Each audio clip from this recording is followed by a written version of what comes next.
जय हिंद दोस्तों, वंदे मातरम, भारत माता की जय। लॉकडाउन पार्ट 3 और 5वां दिन। हर रोज़ की भांति आज मैं फिर आपके सामने अपने निजी कार्यक्रम हर कदम पीएम के साथ।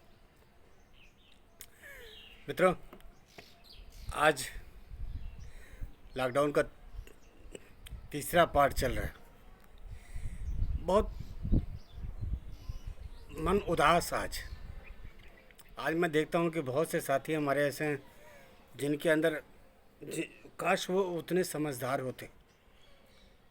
आप ऐसे समझो कि अगर आपके कंधे पे जिम्मेदारी दे दी जाए या आप जिस परिवार में हो के मुखिया हो, अगर उस परिवार का कोई भी सदस्य अगर आपका सहयोग नहीं करेगा, आपको परिवार का मुखिया बनाते समय तो आपका सहयोग कर दिया गया, आपसे पैसे मांगते समय तो आपको मुखिया समझा जाता है, लेकिन जब आपको कोई ज़रूरत आती है उत्साहवर्धन की, किसी और चीज़ की, तो परिवार के सदस्य जिन लोगों का साथ नहीं देते वो लोग ज़िंदगी तो वो भी जी रहे हैं ना।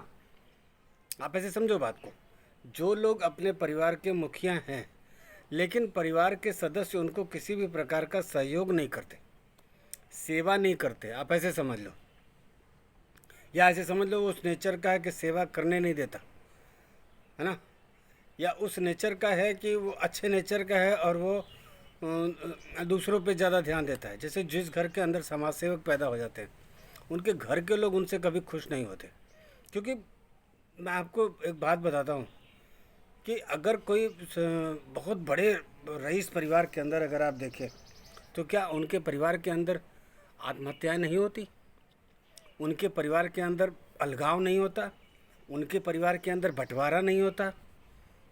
या कौन सा फैमिली ऐसा बता सकते हैं, अपवाद को छोड़ के, दो एक अपवाद को छोड़ दें तो अंबानी तक के परिवार में बंटवारे हो चुके। भाई भाई एक साथ आप नहीं रह सकते। आप एक भाई, आप एक माँ की कोख से पैदा हुए सगे भाई एक साथ नहीं रह सकते। आप बैठ कर के अगर अपने पूरे ख़ानदान के अंदर आप बैठे तो एक विचारधारा को कभी वहाँ पे मान्यता नहीं मिल सकती। क्यों? आप जब एक माँ की कोख से पैदा हुए सारे भाई एक खून एक नहीं हो सकते, तो आप कैसे समझते हो कि भाजपा और कांग्रेस और सपा बसपा सब एक हो सकती? नहीं हो सकती। ये नेचर है, मानव स्वभाव है। हम पूरी दुनिया को बदलने की ताकत रखते हैं, हम पूरी समाज को एक दूसरे से जोड़ने की बात करते हैं, हम अपने सगे भाई से एक नहीं हो सकते। मैं आपको दावे के साथ कह सकता हूँ कि कुछ प्रतिशत अगर हम हटा देंगे तो बाकी 95% आपको, आप चले जाइए, जितने भी मंत्री होंगे, जितने भी विधायक होंगे, जितने भी सांसद होंगे, उनका पड़ोसी उनसे खुश नहीं होगा, उनके गांव के लोग उनसे खुश नहीं होंगे। उनकी सबसे ज़्यादा अगर बुराई आपको सुनने को मिलेगी तो उनके गांव में मिलेगी, उनके पड़ोस में मिलेगी। और पड़ोस की तो बात जाने दो, अगर आप इंटीरियर अंदर उनके जा सकते हैं तो उनके घर के अंदर मिलेगा। ऐसे ही जब आप हमको बोलते हैं कि मैं प्रधानमंत्री की चमचागिरी कर रहा हूँ, प्रधानमंत्री की जेजूरी कर रहा हूँ, आई एम सॉरी दोस्त, मुझे ज़रा सा भी दुख नहीं होता। और वैसे भी मैंने यूट्यूब पे देखे हैं लोगों को कि बिना मतलब कोई आदमी अपनी विचारधारा व्यक्त करता है किसी के पक्ष में तो उसके अपोजिट लोग कमेंट में उसकी माँ बहन करते हैं। वो गाली निकलती है मुंह से कि उनके अंदर इतना ताकत नहीं होता कि अपनी आईडी के अंदर अपनी फ़ोटो लगा सकें, अपनी फेक आईडी ना बना करके सही आईडी बना सकें, लेकिन वो सीएम तक को माँ बहन की गाली देते हैं, पीएम तक को भी माँ बहन की गाली देते हैं। और तो और जाने दो, वो शिवसेना प्रमुख तक को गाली देते हैं महाराष्ट्र के अंदर, जबकि अच्छी तरह उनको एक बात पता है कि आप पूरे महाराष्ट्र के अंदर चाहे कैसे भी हों, शिवसेना प्रमुख उद्धव ठाकरे साहब कैसे भी हों राज ठाकरे साहब, ताकत नहीं है किसी को कि कोई उनके खिलाफ वहाँ पे खड़ा हो जाए। हाँ, लेकिन यूट्यूब आपके बाप का है, आपके उसका है कि आप उसके नीचे उनकी माँ बहन किसी को कुछ भी बोल दे, कुछ भी कह दे। और इससे मैं आप मुझे समझ में आता है कि आप कितनी ऊंची सोच के हैं। और जो आपका जवाब दे वो मूर्ख है। अच्छे यूट्यूबर मैं देखता हूँ जवाब ही नहीं देते, कुत्ते भूखते रहते, हाथी चली जाती वाला हाल होता है। कुछ भी आप लिखते रहते हो, तर्क का तर्क होना, कुतर्क का तर्क नहीं हो सकता। आप गाली देने के लिए आप ठीक है, आप गाली दो, आप स्वतंत्र हो भाई, और किसी भी हिंदुस्तानी को अगर कोई पाकिस्तानी गाली देता है तो बात समझ में आती है, चलो ठीक है। हिंदुस्तान के अंदर बैठे हुए हिंदुस्तानी ही हिंदुस्तानी की माँ बहन करता है, गंदी गाली देता है। तो जब आप गंदी गाली लिखते हो तो याद रखना आपके माँ बाप कितने अच्छे होंगे वो सामने आया था, कहने की ज़रूरत नहीं है। आपके संस्कार कितने अच्छे हैं वो पता लग जाता है आपको। वो जो एक भीड़ है जो मारते मारते मारते मारते किसी को इतना मारती है, इतना मारती है, को मर जाता है और उसको मॉब लिचिंग बोला जाता है, उसी भीड़ के हिस्सा हो आप, याद रखना। और आप जैसे लोग, मज़े की बात, कुछ करने की ताकत भी नहीं होती, आप कुछ कर नहीं सकते हो। ये जो सुपारी किलर है जो पैसा लेकर के लोगों को कत्ल करता है, आप समझ सकते हो कितना बुज़दिल और कितना कमज़ोर होगा वो। क्योंकि गोली मार देना, किसी की ज़िंदगी ले लेना कितना आसान काम है। लेकिन अगर किसी का जान बचाना हो, एक पक्षी अगर आहत हो, एक पक्षी को अगर चोट लगी हो, उसकी सेवा करके उसको बचाना हो, बहुत कठिन काम होता है ना, वो आपसे नहीं हो सकता। तो जब भी कोई ये कहता है कि नहीं चमचागिरी हो रही है, ये हो रहा है, हो रहा है, बहुत से लोगों ने इस तरह से व्यवहार किया है। अभी सरकार ने ट्रेन फ्री कर दी, सरकार ने एक प्रोसीजर बनाया कि आप जहाँ भी हो, आपको अगर अपने प्रदेश जाना है, जैसे आप ऐसे समझो कि आप महाराष्ट्र के अंदर फंसे हो, तो महाराष्ट्र में जहाँ भी आप हो वहाँ पे आप 100 नंबर डायल करो, 112 नंबर डायल करो, आपको पुलिस आएगी, आपको पुलिस ले जाएगी, आपका फॉर्म भराएगी, कहाँ जाना है, कैसे जाना है, प्लस डॉक्टर को बुलाएगी, वो आपको चेकअप कराएगी, फिर वो आपको ट्रेन पे बैठाएगी और आप ट्रेन से आप घर आओगे। ये सारी व्यवस्था है। अभी ट्रेन का टिकट भी आपको फ्री मिलेगा, ऐसी व्यवस्था है। लेकिन जब आप पुलिस से फॉर्म भराने लगते हो तो वहाँ वो 5% काम करने लगता है, वो दलाल, वो वर्दी में दलाल जब मिल जाता है, वहाँ क्या होता है, आपसे फॉर्म भराने के पैसे ले लिए जाते हैं। चलिए ठीक है, आप वहाँ पैसे दे देते हैं। उसके बाद जब यहाँ आकर के आप अपने स्टेशन पे उतरते हो ट्रेन से, तो यहाँ एक बस लगी रहती है, उस बस से आपको अपने घर जाना होता है। वो बस भी सरकार की तरफ से व्यवस्था है, सैनिटाइज है, सब कुछ है। जब उसमें जाते हो बैठने के लिए, वो निःशुल्क है, पैसा नहीं लगता उसमें।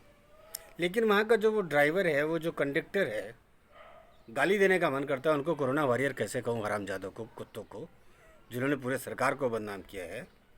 फिर वहाँ उनसे वो 30 रुपये, तो 50 रुपये, तो 100 रुपये, तो 150 रुपये वहाँ वो लेते हैं। अगर कोई यात्री ना दे तो गाड़ी रोक के उसको उतारने की भी कोशिश करते हैं। अच्छा, अब देखिए, आपको 60 लोग, करीब 50-60 लोग एक बस में होते हैं। अगर 50-60 लोग एक बस में बैठे हैं और उसमें से 2 आदमी के पास पैसे नहीं है, मान 30 रुपये से लेकर 100 रुपये तक कुछ भी मांग रहे हैं, तो अभी वो जो इतने दिन से झेल करके महाराष्ट्र वगैरह से बाहर से आए हुए लोग हैं, वो अपना टाइम किल नहीं करना चाहते, वो जल्दी से अपने परिवार में पहुंचना चाहते हैं, जल्दी से वो अपने घर पहुंचना चाहते हैं। अभी जब वो अपने घर पहुंचना चाहते हैं तो वो क्या करते हैं, जो आदमी को नीचे उतारने की प्रक्रिया चलती है कि पैसा नहीं दे रहा है, इसको नीचे उतार दो, तो आपस में चंदा लगा करके उसको दे देते हैं। और उसके बाद जब वो वहाँ से चले जाते हैं तो वहाँ फिर उनको कोई पत्रकार मिलता है, फिर वहाँ बैठ करके वो योगी को और उस प्रदेश के मुख्यमंत्री को उसको गाली देते हैं, है ना, कि पैसे लेके भेजती है, ये करती है, वो करती है, वहाँ पैसा लगता है। खाली मित्रों एक बात ही बता दीजिए, जब आपका देश गुलाम था उसमें कुछ लोगों ने अपने माँ बाप भाई बहन को छोड़ करके घर से निकले कि हम अपनी आज़ादी लेंगे स्वराज के लिए। अब अगर एक बात ये बताओ कि पुलिस उनको मारती है दौड़ा करके, पुलिस प्रशासन के खिलाफ ही तो लड़ाई चलती है उनकी। अगर उनको अपने घर पहुंचने की जल्दी होती, अपने माँ बाप परिवार के बीच में जाने की जल्दी होती, तो आज क्या देश आज़ाद हुआ होता। मैं और कुछ नहीं कहना चाह रहा हूँ। मेरे दोस्त बोलते हैं कि आप भाषण बहुत अच्छा देते हैं, आप भी दो लो ना यार, आप भी दो ना। इसके पहले मैं स्पीच दे चुका हूँ, स्पीच पे बना चुका हूँ, तो मैं उस पर बहुत जाना नहीं चाहता। मैं एक बात बोलता हूँ, जैसे बहुत से गुण आपके अंदर होंगे जो मेरे अंदर नहीं है। अगर आपको लगता है कि मैं भाषण बहुत अच्छा देता हूँ तो थैंक यू, और ये मेरा गॉड गिफ्ट है, ये मेरा अधिकार है। मैं आपकी तरह असंवैधानिक बातें नहीं बोलता हूँ। मैं एक बात बोलता हूँ, कि आपने लड़ाई नहीं लड़ी। आप उन कायर लोगों में से हैं, उन राजाओं में से हैं जिन्होंने अपनी माँ बहन बेटी, गांव की माँ बहन बेटी अंग्रेज़ों के हाथ सौंप दी और स्वराज की लड़ाई नहीं लड़ी। मैं कहाँ कह रहा हूँ, मैं कुछ आपको कह नहीं रहा हूँ, मैं आपको खाली इतनी बात कह रहा हूँ। आप आवाज़ उठाने वाले लोग, आप केवल अकेले नहीं, वो आपके साथ जो 70 लोग बैठे थे बस में जिन्होंने पैसे दिए, वो सबकी बात कर रहा हूँ। यहाँ तो आप चलिए, जहाँ से आप चले वहाँ पुलिस स्टेशन में फॉर्म भरा है, उसने सबसे अलग अलग पैसे लिए। वहाँ तो एक समूह के साथ आप नहीं थे, आप विरोध नहीं कर सकते थे, चलिए मान लेता हूँ। दूसरे के प्रदेश में फंसे थे आप। जब आप अपने प्रदेश में आ गए, अपने डिस्ट्रिक्ट में आ गए, तो रोका ना वहीं पे। कितनी पुलिस आएगी, एक थाने पे कितनी पुलिस होती है। और जब बड़ा अधिकारी कोई आता तो आप उनसे कहते साहब हम लोग के पास पैसे नहीं। वहाँ पुलिस ने ट्रेन के पैसे ले लिए और यहाँ पे ये आकर के हमसे पैसे मांग रहे हैं। अगर एक बस का टुकड़ा भी, अगर एक समूह भी 70 लोगों का उन ड्राइवर और कंडक्टर को पैसा ना देता, बस रोक लेता, 8 घंटे खाने ना मिलते, 8 घंटे की भूख बर्दाश्त कर लेता, एक टाइम की भूख बर्दाश्त कर लेता और बंधक बना लेता, उनको जाने भी ना देता, पैसा भी ना देता, कहीं भी पेट्रोलिंग होती, पुलिस जाती, बात सामने रखते आप, मीडिया जाती, नहीं कर सके आप।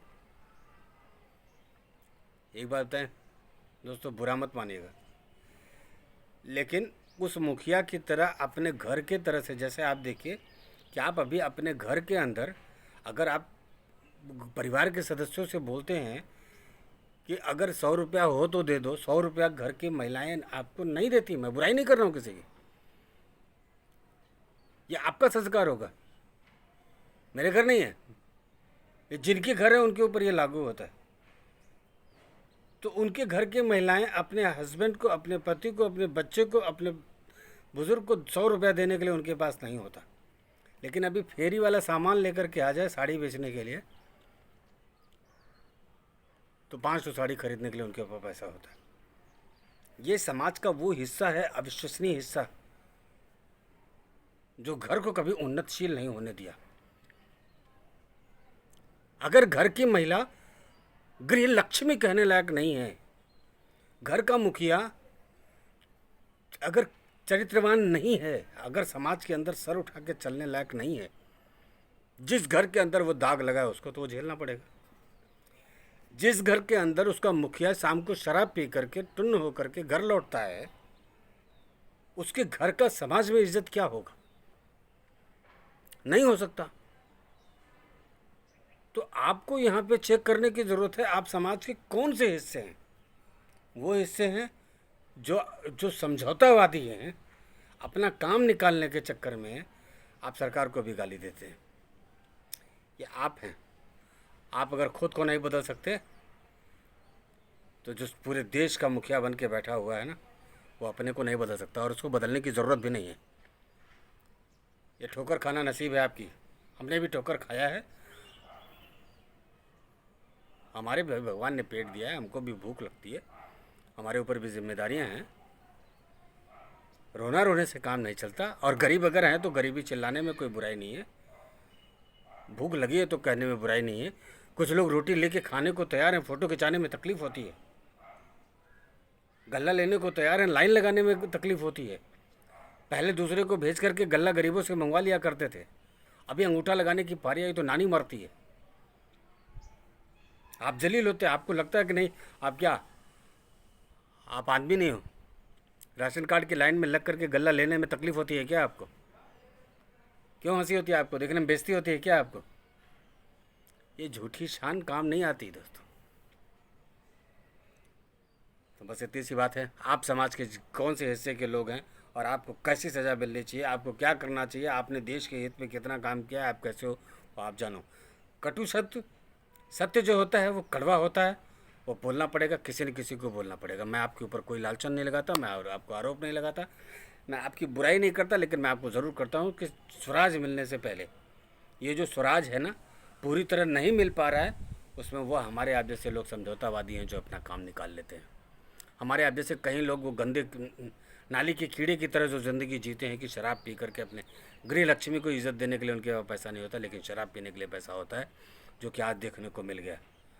दवा के लिए, आप खाने के लिए मर रहे थे, आपके घर में रोटी नहीं थी, लेकिन दारू के नाम पे वो सारे अमीर आदमी दारू के लिए लाइन लगाए थे, या सारे गरीब आदमी लाइन लगाए थे, या सब मिडिल क्लास ही थे? नहीं सर, सब लोग थे, सब लोग थे। हर घर के अंदर कोई एक ऐसा है। हम नहीं संभाल पाते तो केवल अपने घर को नहीं संभाल पाते, यही सच है। सरकार कहीं से दोषी ना थी, न है, न आगे रहेगी।